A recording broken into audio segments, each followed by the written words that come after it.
What's up everyone and welcome back to the channel. Let's dive into our first news. Bisping recently shared his thoughts on the criticism aimed at the group known as the Fighting Nerds. After Jean Silva, Barallo, Mauricio Ruffi, and Carlos Prates all suffered their first UFC losses, some critics quickly jumped on the narrative that the Fighting Nerds had been fraud-checked. On the Believe You Me podcast, Bisping made it very clear that he disagreed with this idea, explaining why those losses don't define them as frauds at all. Bisping said that the term fraud-checked has become popular with younger fans online, but he doesn't see these fighters in that light. He started by pointing to Barallo, who had put himself in a difficult position by taking on the role of backup fighter and then still going ahead to fight Marvin Vettori only a few weeks later. According to Bisping, that decision cost him dearly. The quick turnaround impacted his explosiveness, his freshness, and even his reflexes inside the cage. But even with that, Bisping emphasized that Marvin looked phenomenal on the night. His boxing was crisp, sharp, and incredibly effective, making it a tough challenge for Barallo. Losing to someone performing at such a high level is not a fraud check,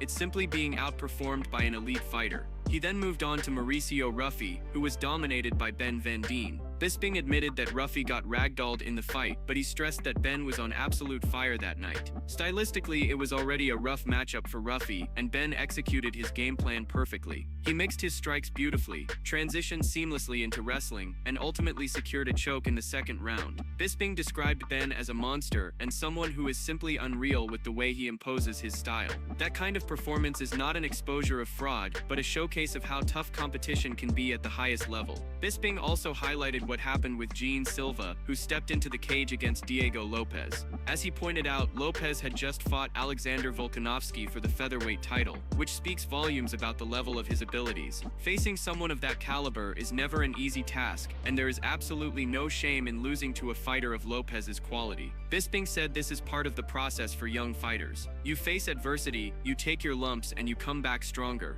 Losses like these are how fighters learn, grow, gain valuable experience, and develop into more complete athletes. For Bisping, the label of fraud-checked is nothing more than lazy commentary. Every fighter he mentioned is still dangerous, still highly skilled, and still has a bright future in the UFC. Losses happen to everyone, and what matters most is how these athletes respond to setbacks and evolve from them. In his eyes, the Fighting Nerds are far from exposed. Instead, they are just at the beginning stages of their UFC journeys, learning hard lessons that will only make them better competitors in the long run. Before moving to the next news, we have one quick request for you. We are constantly working on improving our content to earn your love and support. That is why we truly appreciate it if you could take just a moment to leave a like on this video. Subscribe to the channel and hit the bell icon so you never miss an update here on MMA Pulse News. Moving on to another news, Gilbert Burns has shared his thoughts on who he believes is the toughest matchup for Khamzat in the middleweight division, and for him, that man is RDR. Burns, who already went to war with Khamzat in one of the most memorable fights of recent years, knows firsthand just how dangerous the champion is, but he sees RDR as someone with the tools to give him serious problems. Burns explained that from the entire middleweight division, he feels RDR is the one fighter with the highest chance of defeating Khamzat. He spoke about this during a discussion on his own channel in Brazil, where he even recalled a conversation with Khamzat's jiu-jitsu coach. Burns said that after his own fight with Khamzat, he asked the coach who he thought would be the toughest stylistic matchup for the champion at middleweight. At first, the coach didn't want to say, but Burns volunteered his own opinion, saying he believed it was RDR. To his surprise, the coach immediately agreed, telling him, "Me too." According to Burns, RDR is a very unique challenge because of his size, his frame, and his high-level grappling abilities. Burns mentioned that RDR is extremely long, very big for the division, and honestly, he doesn't even know how RDR manages to cut down to middleweight because of how massive he looks. Training with him on a few occasions also gave Burns an inside look at his skills, and he walked away impressed. He described RDR as very technical, very strong in jiu-jitsu, and someone who has all the right tools to make life difficult for Khamzat inside the cage. Burns highlighted the fact that Khamzat is usually the one with the wrestling advantage and the grappling pressure that overwhelms his opponents. But with RDR, it's different. RDR's jiu-jitsu is not only at a very high level, but he's also able to use his long frame and size to control positions and create dangerous situations on the ground. That combination makes him, in Burns' eyes, the most dangerous stylistic threat to Khamzat at 185 pounds. He also pointed out that RDR's fight IQ and experience play a role. Burns said RDR has studied Khamzat extensively, mentioning that he has already seen all the footage, broken things down, and is fully aware of what the champion brings to the table. This This preparation, paired with RDR's physical gifts and grappling pedigree, makes him a very real contender to potentially upset Khamzat. Burns didn't dismiss the rest of the middleweight division, but made it clear that in terms of pure matchup, RDR is the one who stands out. He emphasized that he isn't just saying this casually, as even Khamzat's own camp has admitted that RDR could be the toughest fight for him at middleweight. For Burns, that acknowledgement speaks volumes. In the end, Gilbert Burns sees RDR as a massive, highly skilled fighter who combines dangerous grappling, size, and preparation to pose the biggest threat to Khamzat's reign. Moving on to another news, Jared Gordon has confirmed a shocking and unfortunate situation that unfolded just before his fight. During UFC Fight Week, Gordon stepped into the octagon against Rafa Garcia and ultimately lost via TKO in the third round. However, what fans didn't know at the time was that just a day before the fight, Jared had been hit by a car. This surprising detail was first revealed by Bilal Muhammad, who shared that Gordon suffered an accident but still chose to compete like a warrior. Jared himself has now confirmed the story and opened up about exactly what happened. He explained that just 2 hours after weigh-ins, while standing on the street, the accident occurred. He described how he was looking down the street in one direction while a car was backing out behind him. The driver unfortunately was looking the other way, relying on someone else who was helping guide him out and waving him on. As the front end of the car turned, the right wheel ran directly over Jared's foot, and the bumper hit with force, buckling his knee inward. This caused a painful sprain to his MCL. Gordon admitted that in that moment, the thought of pulling out of the fight crossed his mind. The injury was significant enough to warrant that decision. But after putting in weeks of hard training and going through a tough camp, he didn't want to walk away from the opportunity. He said he thought long and hard, and while it may not have been the right decision in hindsight, his fighting spirit pushed him to move forward. For him, the mindset was to honor the work he had put in and show up on fight night, no matter the circumstances. He reflected on the situation, admitting that maybe it wasn't the best call, but he accepted it as part of the journey. He apologized to his fans, saying that he was sorry for the way the performance turned out, but emphasized that he gave what he could despite the injury. Jared explained that fight week already felt strange, and the accident added another layer of difficulty. Still, his determination not to quit showed his toughness and his dedication to the sport. For a fighter, injuries are always a part of the game, but rarely does someone go through something as bizarre as being hit by a car just hours before fight night. Jared acknowledged the challenges, saying that he has to move forward, learn from it, and heal up. Despite the outcome, many fans and fellow fighters praised him for the courage it took to still step inside the cage under those conditions. In the end, Jared Gordon's story is one of grit, resilience, and perhaps stubbornness, but it also highlights the unforgiving nature of the fight game. He took a massive risk by competing with an injury as serious as a sprained MCL, especially after an accident that most people would have used as a reason to withdraw. Yet, he pressed on, fought through the pain, and showed that his warrior spirit couldn't be broken, even when fate threw an unexpected car in his path. Moving on to another news, Robert Whittaker has weighed in on the middleweight title picture and made it clear that he believes Nassourdine Imavov deserves the next shot at gold. Despite what happens in the upcoming fight between RDR and Brendan Allen, Whittaker is convinced that Imavov has already done enough to earn his opportunity against Khamzat, who currently holds the belt. Whittaker admitted that his perspective had been a little skewed at first, mainly because of how much attention the UFC gave RDR when Khamzat won the title. The promotion brought RDR into the spotlight, cameras focused on him, and the commentary team even highlighted him as the next man in line. With all of that happening, it was easy to assume that RDR was guaranteed the title shot. However, after taking some time to really consider the situation, read the comments from fans, and look closely at the division, Whittaker came to the conclusion that Imavov is the one who truly deserves it. He pointed out that Imavov's track record is not just solid, but stellar. His performances inside the octagon have been nothing short of impressive, and his most recent fight stood out as one of his best yet. Whittaker emphasized that Imavov has consistently faced high-level opposition, fighting only top 10 and even top 5 caliber opponents in recent years. That willingness to step in against elite competition, coupled with his success in those matchups, has built a resume that cannot be ignored.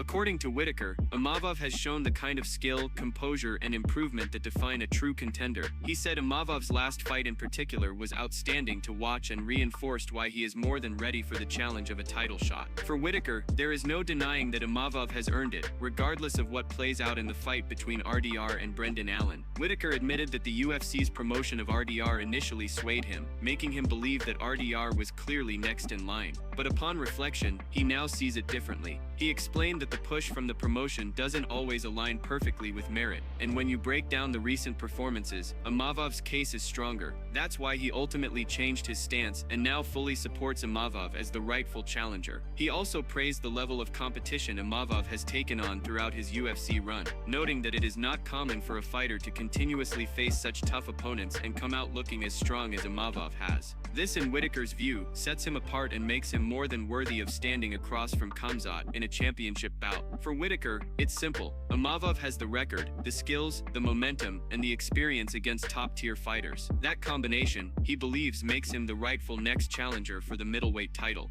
Moving on to another news, 2 exciting fights have officially been added to UFC 322, and the card is shaping up to be one of the most stacked events of the year. In the main event, Islam Makhachev is set to make a huge move as he steps up to the welterweight division to challenge JDM for the belt. This is a massive fight, as Islam has long dominated at lightweight and now he is looking to prove himself at 170 pounds. The matchup has been talked about for weeks, with fans debating whether Islam's grappling-heavy style will translate against bigger, stronger opponents. Facing JDM, who has established himself as a dangerous striker with a relentless pace, the stakes couldn't be higher. The welterweight title is on the line, and the question of whether Islam can become a 2-division champion will finally be answered inside the octagon. Alongside that blockbuster main event, another fight that fans have been waiting for has been confirmed. Bo Nickal will take on Vieira in a high-stakes middleweight clash. There had been rumors about this fight circulating all month, but now the UFC has made it official. Bo's looking to bounce back after suffering a tough TKO loss to RDR, a defeat that slowed down some of the hype surrounding his rapid rise in the division. However, with his elite wrestling pedigree and determination, Bo still remains a major threat at middleweight. On the other side, Vieira is riding a wave of momentum after securing a strong unanimous decision win over Ton Gore. Known for his slick jiu-jitsu and improved striking, Vieira poses a serious challenge for Bo, making this fight a classic grappler versus grappler showdown, with both men eager to prove they belong among the elite. To add even more firepower to UFC 322, Gregory Rodriguez is set to face Roman Kopylov in another exciting matchup. Rodriguez is coming off a huge first-round knockout win over Jack Hermansson, a performance that showcased his dangerous striking ability and his ability to finish fights in spectacular fashion. He will be looking to keep that momentum going as he tries to climb the rankings and earn a shot at the top contenders. Kopylov, meanwhile, is coming off a setback after dropping a unanimous decision to Paul Costa at UFC 318. Despite that loss, Kopylov has shown flashes of brilliance throughout his career, and he will be looking to bounce back strong against a dangerous opponent like Rodriguez. With these additions, UFC 322 has become even more compelling. A champion moving up in weight to test himself, a rising star trying to recover from his first real setback, and 2 middleweights hungry to prove their worth all on the same card, ensures fans will be treated to an incredible night of fights. The event promises drama, excitement, and possibly history being made. As Islam aims for 2-division glory, Bo seeks redemption, and both Rodriguez and Kopylov battle for momentum in a stacked middleweight division.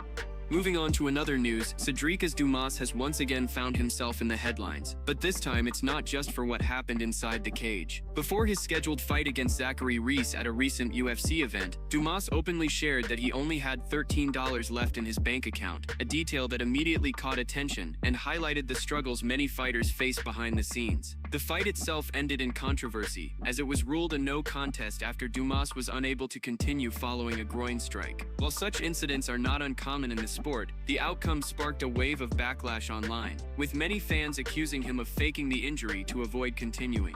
Not one to stay silent, Dumas decided to address the criticism head-on. Taking to his Instagram account, he posted a long message to his supporters and critics alike. In his statement, Dumas thanked those who had stood by him through the situation and clarified that he never wanted the fight to end the way it did. He explained that both he and Reese wanted a clean, decisive outcome, and he remains hopeful that a rematch can be arranged in the future. He made it clear that the groin strike he suffered was real, stressing that it was not an act, but rather an unfortunate part of being in the fight business. According to him, things like this happen inside the octagon, and it is simply part of the risks fighters accept when they step into the cage. Dumas expressed his disappointment, stating he wished he could have shown more of what he had been working on in his training camp. He assured his fans that when the rematch does happen, it will be done the right way and will bring something exciting to the table. He even mentioned that he was preparing new elements to add to his fighting style, and while he couldn't display them this time, he promised everyone would see it soon. His message carried gratitude as he thanked the UFC, his management, his team, and most importantly, his kids, for giving him the motivation to keep pushing forward despite setbacks. He also gave an update on his health, revealing that he still needed to follow up with doctors to ensure everything was okay.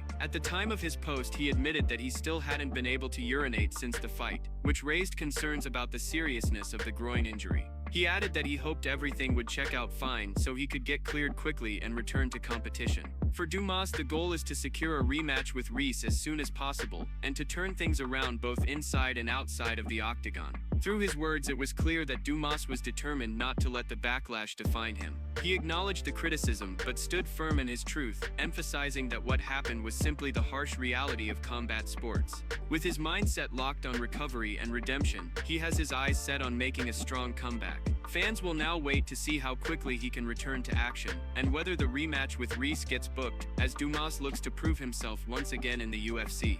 That's it from MMA Pulse News. Thanks for watching. Don't forget to leave a like and subscribe for daily MMA news.